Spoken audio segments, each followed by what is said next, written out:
hate that question, but from a personal point. সুখবর দিল ICC. অস্ট্রেলিয়ার হারে যে সহজ সমীকরণে সেমিফাইনালে খেলবে বাংলাদেশ।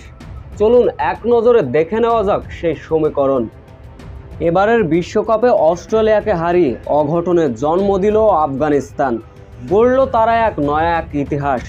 অস্ট্রেলিয়ার এমন হার, আফগানিস্তানের এমন জয়ে সেমিফাইনালের জন্য কিছুটা সুখবর পেল বাংলাদেশ। গ্রুপ পর্যায়েও আইসিসির কিছু হিসাব নিকাশ থাকে, যেখানে স্পষ্টভাবে লেখা হয়েছে যে সমীকরণে বাংলাদেশ এখনও খেলতে পারে সেমিফাইনাল। এদিকে অস্ট্রেলিয়ার এই হার, আফগানিস্তানের এমন জয়ে সেমিফাইনালের জন্য কপাল খুলল বাংলাদেশের। যে সমীকরণে সেমিফাইনাল খেলতে পারে বাংলাদেশ। ইতিমধ্যে বিশ্বকাপের সেমিফাইনাল নিশ্চিত করেছে শক্তিশালী ভারত। এদিকে অস্ট্রেলিয়া, আফগানিস্তান, বাংলাদেশ দুটো করে ম্যাচ খেলেছে, যেখানে অস্ট্রেলিয়ার 2 পয়েন্ট, আফগানিস্তানের 2 পয়েন্ট।